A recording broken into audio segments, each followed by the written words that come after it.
this has been a great year, a year to celebrate. We've had a lot of big wins. We hit our 5-year anniversary. We have sold our 500,000th e-bike. We reached that number faster than anybody has reached that number before. And we're currently pacing to hit 1 million e-bikes faster than anybody else. Even if they had a 5-year head start, the pace we're going, we will hit 1 million e-bikes faster than everyone else.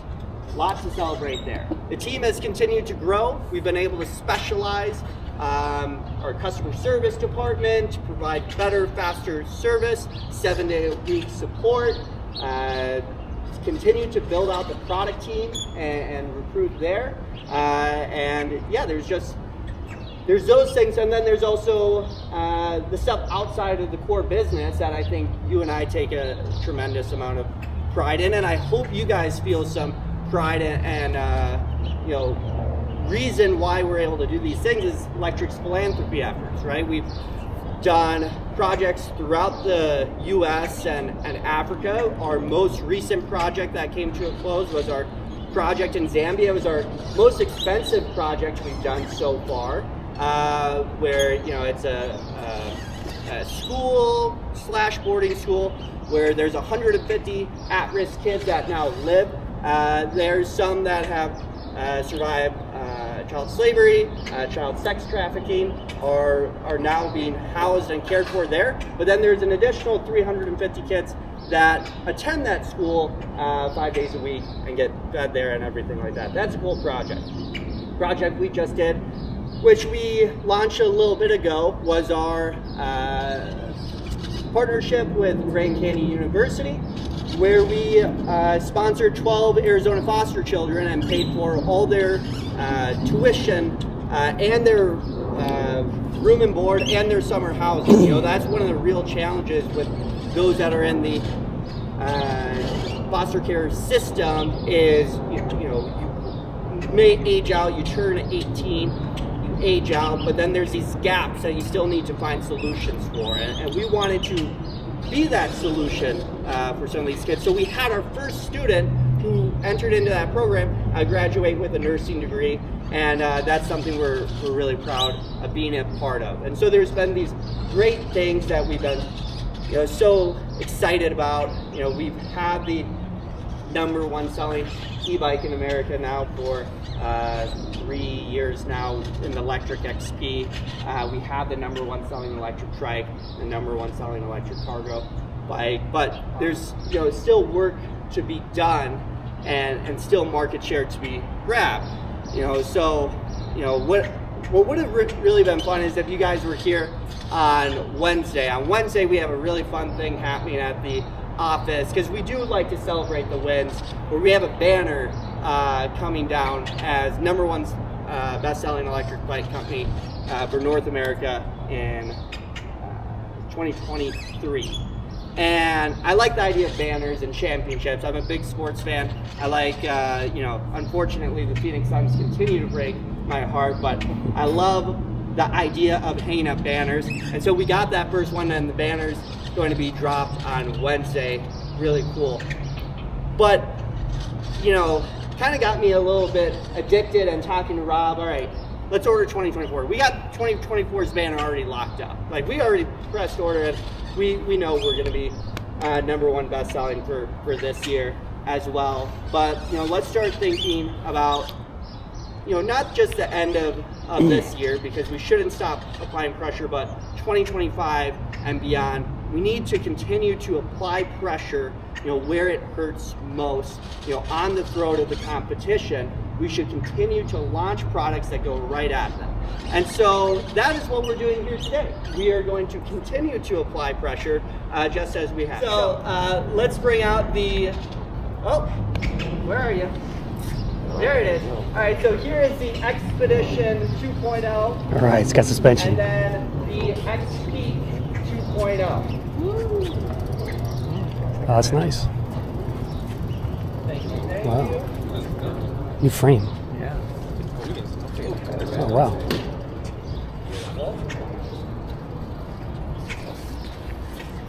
Oh, there's another one.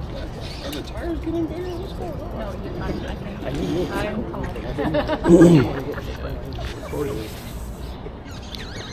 Probably some new colors too. Right on. Thank you, gentlemen. So I do a great deal of research, and that's actually a lot of my research Better comes from kickstand. everybody here, right? I sit and I watch reviews and I watch customer feedback. I peruse the comment sections and I look for communication, and then I go to Rob and Matt and say, I need these things, and we then work together to make those things a reality. So what did we do here? What we did is brought many of the requests for these individual products to make them a great success. And I would say there's a lot of, it's interesting with a product like the XPEDITION because it's already the #1 selling electric cargo bike. It actually, in terms of North America sales, the flagship cargo bike company that everybody knows, this one bike outsells that fleet. So it's a lot of pressure to come out with a new version of such a successful product, but also there's a lack of pressure because why would you do it? You already have the #1 position. Why would you do it? Well, it's because of the customer requests and this feeling that there shouldn't be, just because we have the #1 position already, or just because it's the end of 2024 and we already got our banner ordered, we don't necessarily believe in this idea of garbage time, right? We want to keep the best players in and level up with any opportunity. So the upgrades I'm going to be talking through today, a lot of them pair to both products, and so I'm going to be talking about them jointly together. So the big flagship upgrade that we're bringing to both of these bikes is the torque sensor is coming to both of them. So the torque sensor that you guys know and love and got familiar with on the Express is now coming on the XPEDITION and the XPEDITION 2. And so for those that have not experienced or spent too much time with the torque sensor, we believe we have tackled that pedaling experience better than anybody else has. Many of you that have been with Lectric before has known how anti-torque sensor I've been. I really felt like the power delivery required too much human output to make it an enjoyable ride. It really took away the experience. I just like to go fast. Like, that is what I live for. And I want to be able to still go fast, and I wasn't finding that with the torque sensors that we were doing. So then we went and tackled it our own way.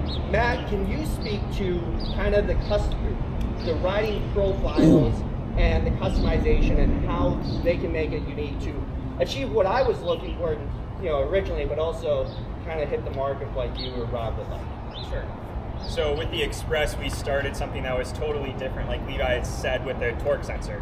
But what we wanted to do in addition to that was provide many different riding profiles for that customer. So the way that we did that is we introduced a new setting called P11. And what that allows the customer to do is toggle between a normal profile of riding with a torque sensor, and then they're able to amp it up by toggling it to a different setting that increases that power multiplier. So that means the amount of power you put in, it's going to give you even more power than what the regular normal amount had been programmed for the bike. And that is really differentiated from a lot of our competitors where, of course, they have different pedal assist levels where they're able to do that with set profiles, but we really increased it by twice as many, obviously. So that is something that is unique to this. Of course, there's P22, which many of you are also familiar with. That's a legacy setting that we have dating back to XPEDITION 1.0. So carrying that forward, really the rider has 12 different riding profiles when you take into account Class 2, Class 3, and also P11, then you got P22 with 3 settings. So the opportunities are endless for that customer to settle in and find that exact riding behavior that they want when they go out and use the bike every day. Yeah, sweet. And part of it is, the multiplying effect of the torque sensor and the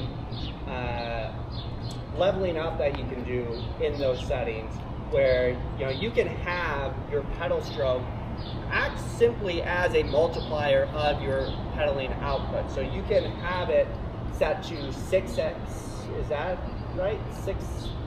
600% here? Yeah, just about, yeah. Yeah. Yep. So it allows for you to achieve that, 25, 28 mile per hour speed without completely gassing yourself. So that is obviously one of the big things that we brought to it.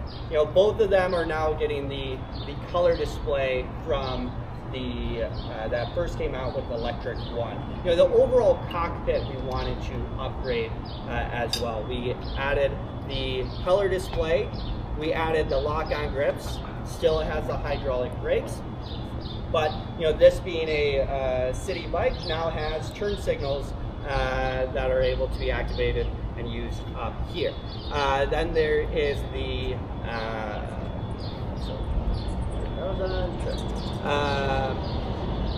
so there's the those aspects of it, but one of the pieces of feedback, again, there's a deep joy.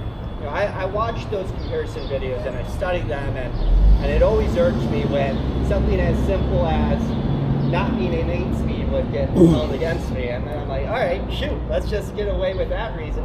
So they both are now moving to the Shimano Altus 8-speed drivetrain systems, and so it has the trigger shifter under the bars as well. So we've added that. One of the big things with the original XP was that RC Renegade fork. That was kind of the main selling point of this product, was the fact that we took a $400 fork and put it on a affordable off-road e-bike. And RST could not believe how many forks we bought, right? They were anticipating 1,000 or 2,000. We ended up buying 5 figures worth of forks just in its first year. And this is what I think about. This is the best selling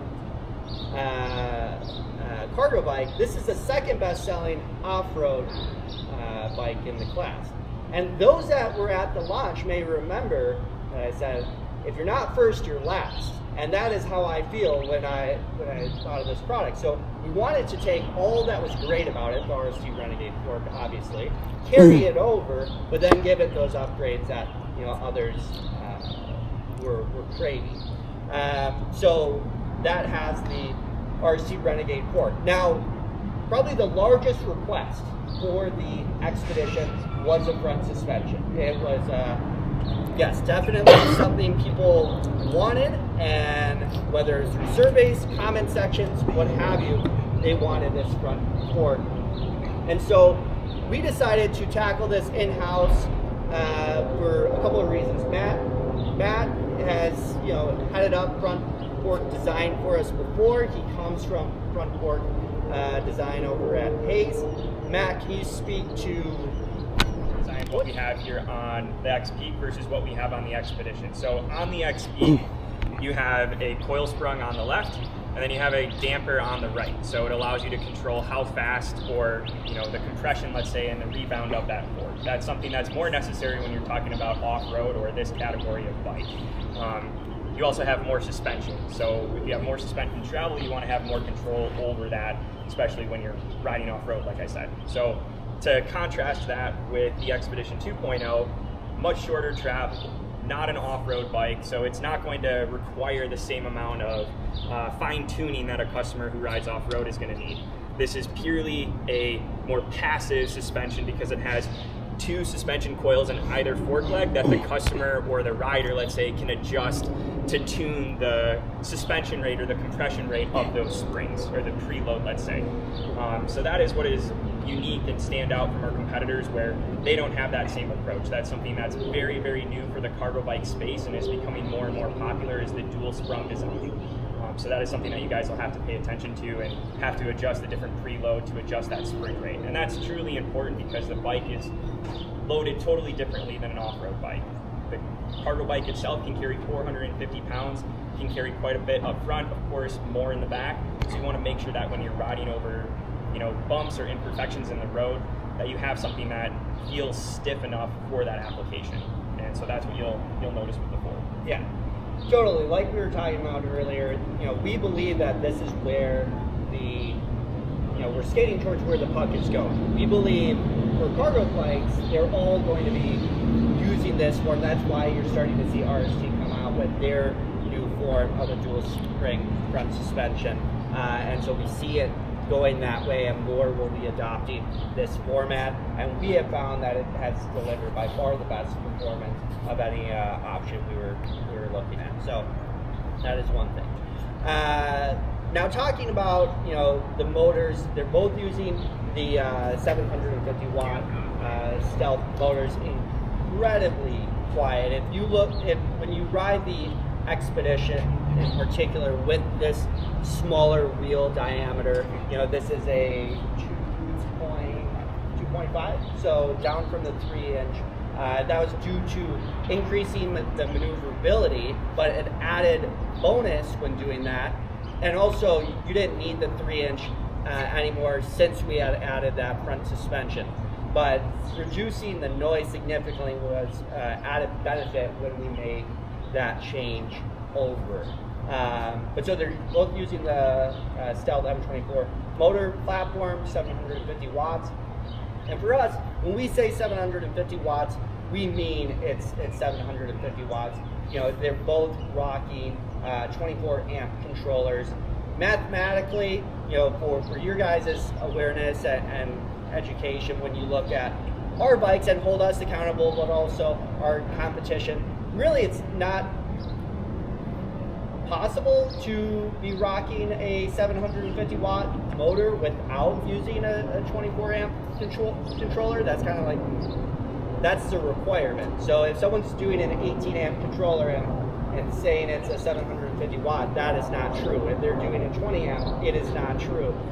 So it's for it to meet the requirements that are set by motor manufacturers to be paired with a set controller, has to be a 24 amp controller or above, and that is what both of these platforms and systems are using.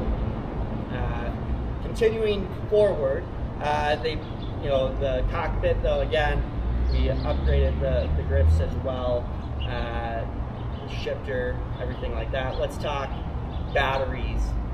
So on the XP, increased the battery standard actually to 15 amps on this amp hours on this bike here, but it is also available in a 20 amp hour option as well. So you can get in 15 amp hours or 20 amp hours. When you look at the XPEDITION, there is now going to be 3 battery options available to you. There is the 13 amp hour, the dual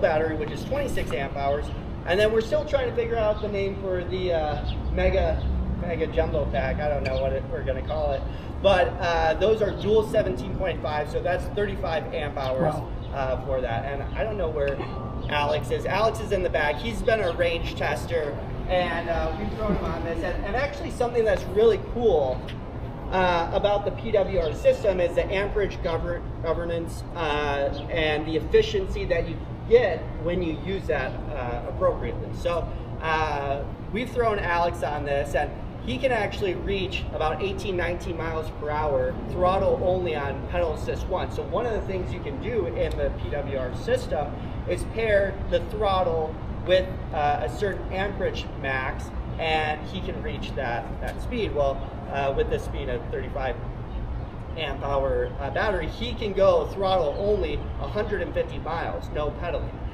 So this is one of the important things about the efficiency of the system and of the way we've designed it. So this is So total range, pedal assist, we very much expect it to be somewhere, for the average rider to be 100 to 200 miles, depending on how hard they push it. But so you guys all have what you'll be riding today and tomorrow is the 35 amp hour kit and the 20 amp hour kit. So I look forward to you guys trying to take out all the battery and the range and see how well it fares. But yeah, so I think, Robbie, did I miss anything aside from the big one? Yeah, I think, I mean, looking at this XPEDITION 2 right here, I don't think we've talked too much about accessories yet. Sure. So you'll notice here, this is not the Orbiter 1.0, this is the Orbiter 2.0. So we took a lot of customer feedback. You'll notice some of the design upgrades here. You've got the backrests now. You now have a modular design. We're going to be able to ship this in the box with the bike to consumers. So that's savings that we end up passing on to the consumer in the form of the bike price. We have the new center console bag option there, which is really cool. You'll also notice a feature that's particularly close to my heart is we have mounting positions on the bottom of the down tube. So you'll notice we have the bike lock underneath the frame there. Really cool just to be able to give, you know, maximum functionality, all of those accessory mounts. There's just so much you can do with this product. And then another thing that Levi mentioned is we have the Stealth M24 motor on both of these bikes here, but we really wanted to, you know, obviously with the XPEDITION, you're gonna be carrying kids, precious cargo, safety is paramount. And so you'll notice we have a rear wheel guard that's on this bike here. And, you know, we really wanted to beef that up, make that as awesome as possible, as safe as possible, but also keep the noise level down, because when you have a shroud over that entire rear wheel, it ends up acting like an echo chamber a little bit on some of the competitor bikes. So you'll notice that we cut a bunch of holes in it, and that ends up helping a lot with the noise factor, as well as keeping your little one safe back there. So that's a really cool little detail that we spent a decent amount of time with this product. Yeah, so this shroud right here is 3D printed, but this is what's going to be coming on all the XPEDITIONs that are coming later this year. And so we're excited about that. The other thing is the whole platform that we forgot to mention is it is now compatible with 5 amp charging as well. So we'll have a 5 amp charger. When you buy the Super Ultra Mega Pack on this one, it comes free with that battery selection. But so, you know, when we started this project, you know, it was a bit of time ago, and a lot has happened in the market in terms of pricing and everything. You know, we've seen our competition raise price, and one of the things that for a while, when tariffs first hit the industry, is that we could just keep holding the line, keep holding price for another day. You know, maybe this can help the rest of the market hold their prices as well. Because, you know, tariff obviously is a significant increase in cost. You know, when we look at these products and what they're competing against, you know, they're bikes that are $2,000, and now you look at it and here's a thief of joy, unless you're the one feeling really good about the comparison side, right? And so when we look at these bikes and we're trying to figure out how to price them, the price did march up. But then over time, you know, we have been able to find more efficiencies and find scale in the company. And those that are familiar with the Lectric business model are familiar of the idea of the flywheel, right? Where we introduce a really sick product that is full of great spec and performance, and you kind of place a bet on it that it's going to perform well. And then it's going to go out there and sell a bunch of them. You get a bunch of riders, and then those people kind of act as, you know, future salespeople. The way we see the riders and the community is it's ever growing. It's a snowball, and you know, the more bikes out there, you know, it's going to get easier to find the next rider. And so, if you do that correctly, you get the economies of scale, and then you renegotiate with suppliers, or go back to RST and say, hey, remember when we 5x the amount that you thought you were going to sell? You know, go and you have those conversations, and then you're supposed to make the bike better. And in a perfect world, you do it without a price increase. But when there's a variable thrown in, such as tariffs, it applies great pressure, and you know, it makes you feel uncomfortable. But the reality is I'd rather be uncomfortable than angry. I don't want to be waking up angry. I want to wake up and be stoked with the market share and success of these bikes. So I'm actually not interested in raising prices on these bikes. Both of these bikes will be holding price at $13.99. The XPEDITION will be $16.99 and $19.99, and the XPEDITION will be $13.99 and $15.99 for the 20 amp hour battery. And I feel like I'm in a pretty good spot now, because if you look at this, you know, the competitor for the for this category, where we're, you know, second to, even with our price point where we're $600 less, we have the same battery. If you look at the price point where we're $400 less, we actually have a 30% bigger battery. You know, we're both using torque sensors. We have a better front suspension. I believe we do torque sensing far better. We both have color displays. There's a lot to like, and the price point is what's to love, right? This is incredible. And then the XPEDITION, when you look at this and the competitors, even if you go the very top price, which would be on par with the competitors, it is 35 amp hours compared to the 14 amp hours of those players. And so I feel very good. And, you know, once again, you know, this is Lectric wanting to put our money where our mouth is and continue to operate and function differently as a business, be willing to get uncomfortable, and know that, you know, when you do right by the rider, you know, when you give them an exceptional value and performance, and you know, give best-in-class customer service, you're not going to lose. It's just how we've always thought of doing business. Is if we do the right thing, you know, you're never going to regret it. And so that's the decision that we've made here today. And so when these come out, they're coming out this November, and we're still ironing out when the inventory is coming. And so we got to talk to Christy, and she has all those details far better than I. But when these come out, they'll be on holiday promo. And, you know, for the dual battery version, you get the orbiter included when you get the running boards, the bag, the front headlight. Same with XP, the rack, fenders, elite headlight, lock as well is included on that package. But trying to provide the rider the best possible value. So.